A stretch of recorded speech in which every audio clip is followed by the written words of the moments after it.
वैष्णो देवी है, ये तमाम तीर्थ हैं। तो ये चित्रकूट तो इतना पावन है कि उन पीठों में भी सर्वोत्तम शक्तिपीठ है। माता जगदम्बा की शिवानी शक्तिपीठ है। यहाँ पर माँ का दाहिना वक्षस्थल गिरा था, इसलिए भी ये बड़ी महत्वपूर्ण जगह है सतयुग के हिसाब से भी। और सतयुग में ब्रह्मा जी ने यहाँ पर सृष्टि का यज्ञ किया। जब सारी दुनिया को बना रहे थे तो सबसे पहले इसी चित्रकूट की भूमि पर उन्होंने यज्ञ किया। मनु शत्रुपा ने भी यहीं पर तपस्या किया चित्रकूट में आकर के। बालकृत ऋषियों ने, जो सूर्य भगवान के रथ को आगे चलाते हैं, उन बालकृत ऋषियों ने इसी जगह पर, इसी चित्रकूट की धरती पर जहां आप बैठे हैं, ब्रह्म वैवर्त पुराण में है उल्लेख कि इस जगह पर बालकृत ऋषियों ने तपस्या की थी। ऐसी पावन धरती पर आप बैठे हैं जहां सृष्टि के आदि काल से लेकर के सृष्टि का आरंभ भी यहीं से होता है और सृष्टि का लय भी यहीं से होता है। एक जगह है यहाँ भेदक, जहाँ पर भगवान शिव ब्रह्मांड का भेदन करने के लिए तांडव नृत्य करते हैं, वो जगह भी यही है। और दुनिया में ऐसी कौन सी भूमि हुई जहाँ भगवान को भी, ब्रह्मा विष्णु महेश को बच्चा बनना पड़ा। अनुसुईया माता की परीक्षा लेने के लिए आए ब्रह्मा विष्णु महेश त्रिदेव, तो माता ने उनको बच्चा बना के अपने पलने में झुला दिया। ये धरती की ऐसी भूमि है। गोस्वामी जी कहते हैं चित्रकूट के बारे में कि चित्रकूट में भगवान नित्य निवास करते हैं। चित्रकूट सब दिन बसत प्रभु सिया लखन समेत, राम नाम जप जाप कर तुलसी अभिमत रे। तुलसीदास जी कहते हैं कि राम जी यहाँ चित्रकूट में लक्ष्मण और सीता के साथ नित्य निवास करते हैं। और इसीलिए जब वाराणसी में गोस्वामी जी को दर्शन हनुमान जी का हुआ एक प्रेत के माध्यम से, तो हनुमान जी से गोस्वामी जी ने कहा मुझे राम जी का दर्शन कराइए। तो हनुमान जी ने कहा कि राम जी का दर्शन करना है तो कलयुग में भी चित्रकूट चलना होगा। और चित्रकूट में ले आए, और चित्रकूट में जहाँ मंदाकिनी है, राम घाट है, एक जगह जहाँ राम जी ने स्नान किया, इसलिए उनके नाम से राम घाट उसको कहते हैं। तो उस जगह पे चंदन घिस रहे थे गोस्वामी तुलसीदास जी आंख बंद करके, तो भगवान राम और लक्ष्मण आए, उनका तिलक अपने माथे पर लगा लिया। तो हनुमान जी ने सोचा कि इन्होंने नेत्र खोला नहीं तो ये भगवान को देख नहीं पाएंगे, फिर कहेंगे कि आपने भगवान का दर्शन नहीं कराया। तो तुरंत तोता बन करके पेड़ में बैठ करके, वही जिस पीपल के पेड़ के नीचे की घटना है, तो ये सर्व प्रसिद्ध दोहा बोलते हैं तोता के रूप में हनुमान जी। चित्रकूट के घाट पर भई संतन की भीड़, तुलसीदास चंदन घिसे तिलक देत रघुबीर। अब तोते की आवाज सुनकर के जैसे गोस्वामी जी ने नेत्र खोला तो देखा कि राम और लक्ष्मण के दर्शन हो गए और फिर भगवान वहां से अंतर्ध्यान हो गए। तो ये वो भूमि है, गोस्वामी जी को तो दर्शन हुए ही। आज भी इस कलयुग में भी यदा कदा ऐसे भक्त मिलते रहते हैं, मेरे अनुभव में भी है, मुझे कभी उन्होंने संस्मरण सुनाया भी है। तो भगवान के दर्शन आज भी यहाँ हो जाते हैं। और ऐसे बहुत सारे वृक्ष मिलेंगे, पेड़ मिलेंगे, जिसमें उसकी छाल हटा दी जाए तो उसमें जो जीव रहते हैं वो सीता राम लिख देते हैं उन पेड़ों के अंदर छाल के। और इसीलिए गोस्वामी जी ने भी अनुभव किया, हमने आंखों से देखा है इस बात को, सुना था, फिर मैंने देखने का प्रयास किया तो कई पेड़ों के अंदर निकल के आता है कि सीताराम लिखा हुआ है, कीड़े दिख रहे हैं।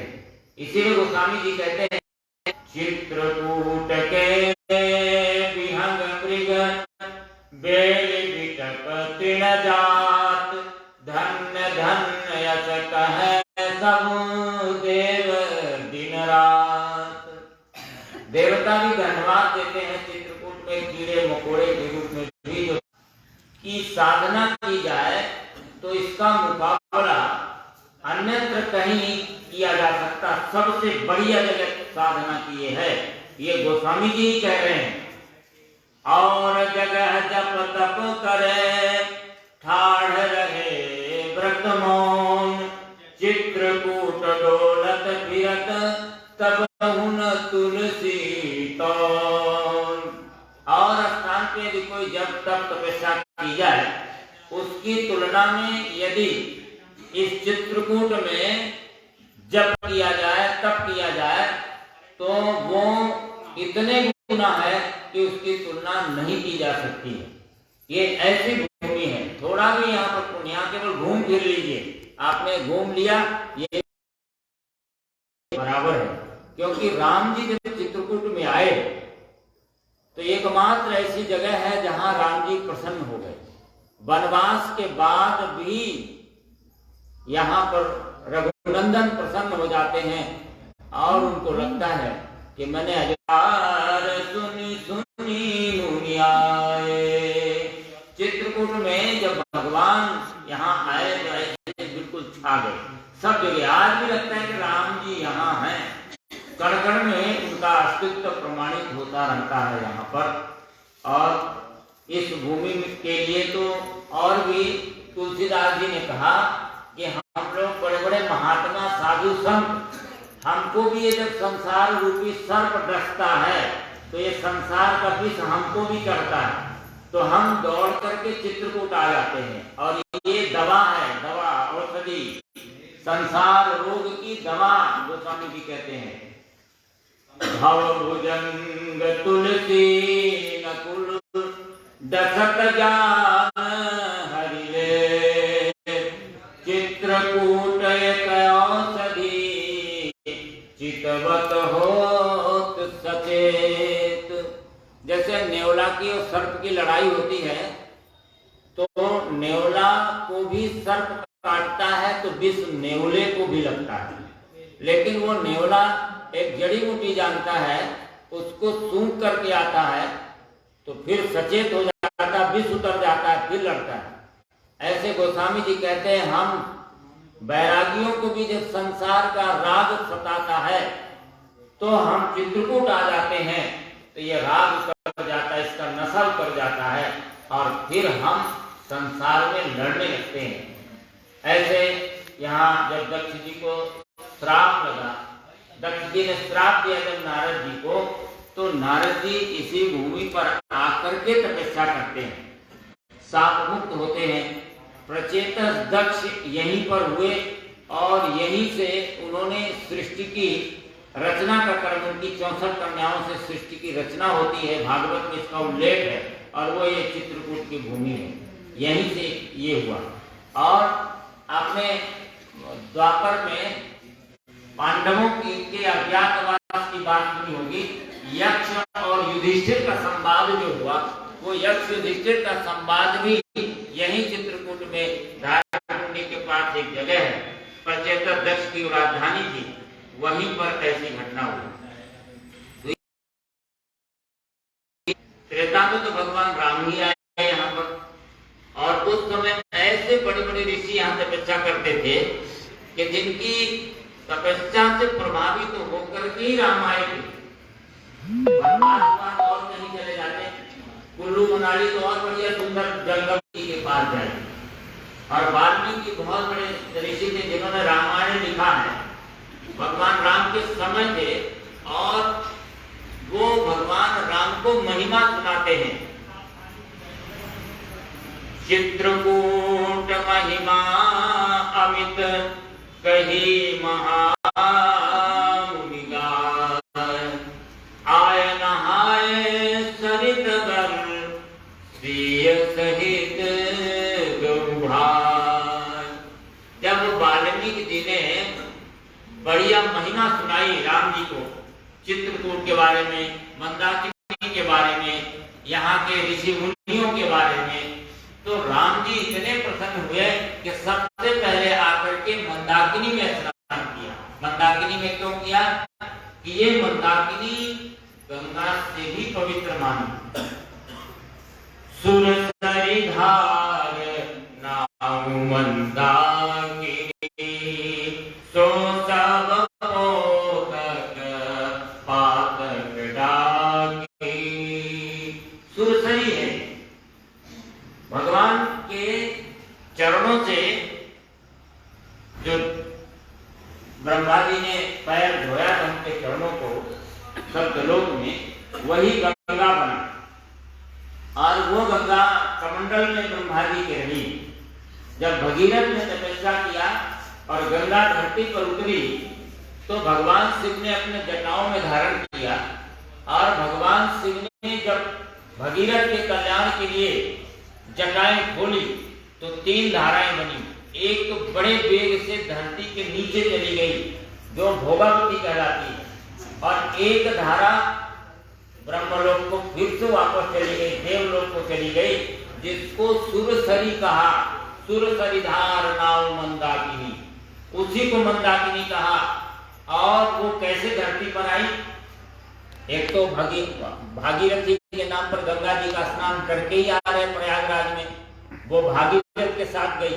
तो तीसरी गंगा जो स्वर्ग में चली गई थी, तो जब यहाँ धरती पर अत्रि और अनसुईया जी त्रेता में तपस्या कर रहे थे और अकाल पड़ गया, पूरे सारे जगहों पे पानी पानी के लिए त्राही ही त्राही हो गई, समाधि खुली, उन्होंने पानी मांगा अनसुईया जी से। तो अनसुईया जी ने सोचा कि यदि मैं पानी नहीं देती तो मेरा पतिव्रत धर्म नष्ट होता, इसलिए मैं पानी कहाँ से लाऊं? पति की आज्ञा का पालन करना होगा और पानी तो कहीं है ही नहीं। तो उन्होंने सुरसरी का आवाहन किया, देवलोक में बहने वाली गंगा को। वही गंगा यहाँ धरती पर अवतरित हो गई। इसलिए माघ महीने में आप वहां स्नान करने गए हैं, और पूर्णिमा जो सबसे महत्वपूर्ण तिथि होती है, उस दिन माघ का मेला समाप्त हो जाता है। और चित्रकूट में प्रयागराज जी पूर्णिमा के दिन, माघ पूर्णिमा को चित्रकूट में आ जाते हैं, वो खुद अपने पापों को धोने के लिए। सो सब पातक कोतक दागी, छोटे बड़े सारे पापों को ये नष्ट करती हैं। यहाँ पर प्रयाग जैसे सारे तीर्थ मंदाकिनी में स्नान करने के लिए कौवे या विभिन्न रूपों में आते हैं, कई बार हम लोग आंखों से देखते हैं। और ये परिक्रमा में जहाँ पर आपने परिक्रमा किया, ये कल करेंगे, ये परिक्रमा, इसमें सारे, ये सुमेरु पर्वत का शिखर है, वायु पुराण में उल्लेख है कि वायु देवता इसको लेकर के उड़ा करके आए सुमेरु से, और इसमें चित्रकेतु ऋषि तपस्या कर रहे थे, उनकी साधना टूट गई, समाधि टूट गई। वायु देवता को लगा के श्राप देंगे तो फिर से स्थापित कर देते हैं, लेकिन ऋषि ने कहा कि मुझे इससे बढ़िया जगह ले चलो, अब सुमेर से बढ़िया जगह ले चलो, अन्यथा मैं तुम्हें श्राप दूंगा। सारे ब्रह्मांड में लेकर के घूमे, और जब इस भूखंड में आए तो उन्होंने कहा मुझे स्थापित करो, ये दुनिया की सबसे प्रमुख जगह, नाभि केंद्र है संस्कृति का, धरती का, और यहाँ पर स्थापित कर दिया। तो ये उन्हीं के नाम पर, चित्रकेतु ऋषि के नाम पर, और ये शिखर हैं सुमेरु के, दोनों को मिलाकर इनका नाम हो गया चित्रकूट गिरी, चित्रकूट गिरी।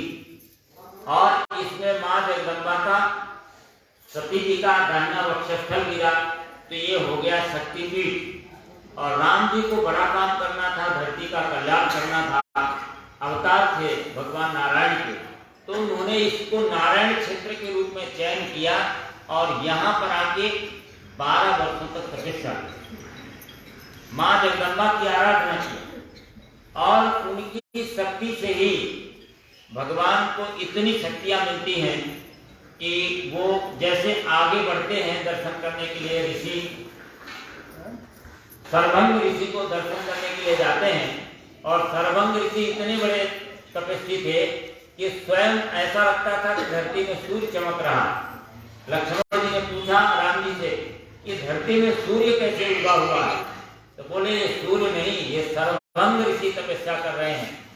उनके दर्शन करने के लिए जैसे भगवान जाते हैं, तो भगवान कहते हैं कि सर्वभंग ऋषि कहते हैं भगवान से कि मेरा जीवन तो पूर्ण हो गया, मैं तो ब्रह्मलोक जाने वाला था, लेकिन मुझे पता चला कि राम जी आएंगे, इसलिए मैंने अपने मृत्यु को रोक लिया। जात रहो बिरंच के धामा, श्रवण सुने बनई है रामा।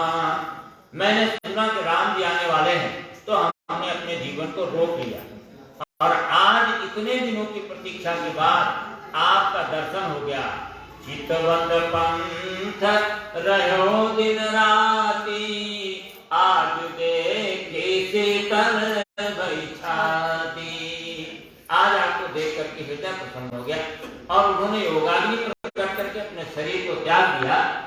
लेकिन जब उनके जो भी संतगण थे, आश्रमवासी थे, हुआ तो बोले हम जैसे संतों को हाथ करके ढेर लगा दी। तो भगवान राम जी की करुणा जागृत हो गई। भगवान राम की आंखों से आंसू गिरने लगे कि हमारे राज्य में हुआ था, यहाँ रावण का सेनापति विरा रावण की ओर से, श्रीलंका की ओर से, और उधर अयोध्या से, ये अयोध्या का तो क्षेत्रीय था। तो दशरथ जी ने ध्यान नहीं दिया। राम जी को ये लगता है कि हम पिता के अधूरे काम को पूरा करें।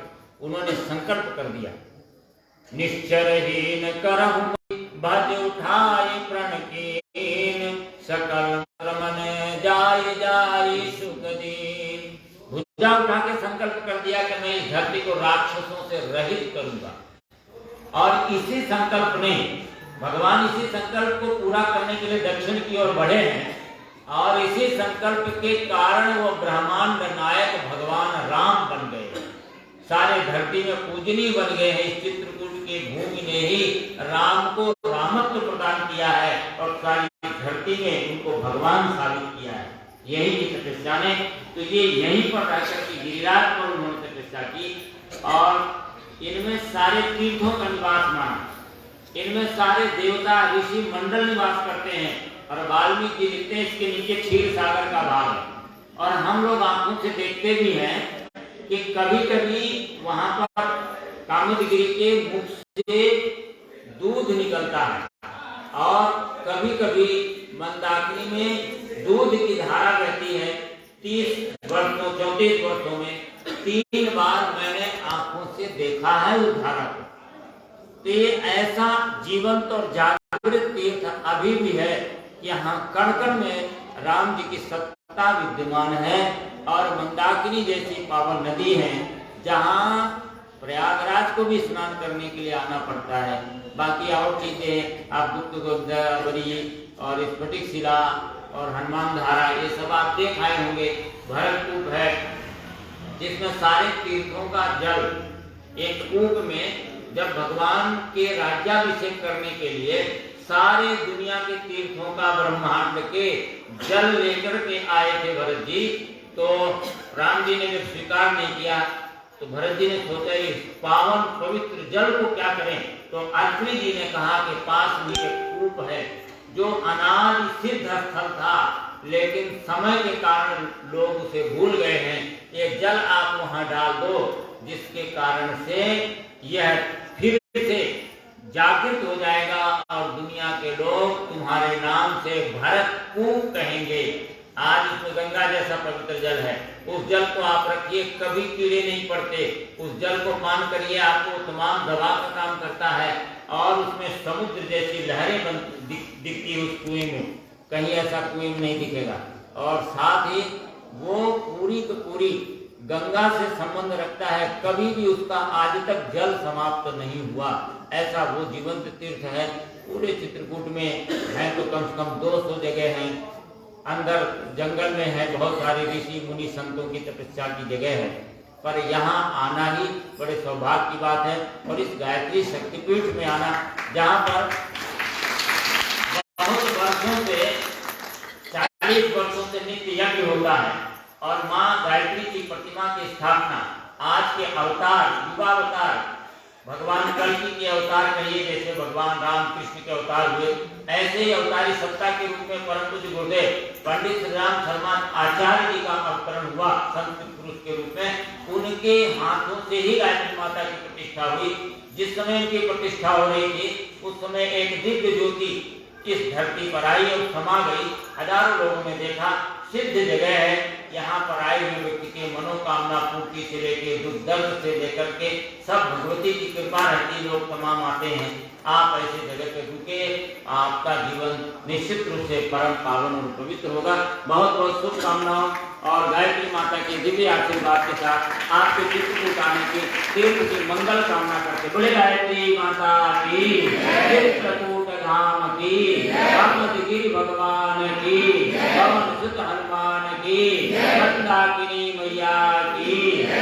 देखिए हमारे महाराज श्री जो आपको लेकर के आए हैं वो इस तीर्थ यात्रा के सत्र में आपका मार्गदर्शन करेंगे, आपको भजन सुनाएंगे। महाराज जी ने अतिशय सुंदर अशी आपल्याला माहिती दिली चित्रकूटचा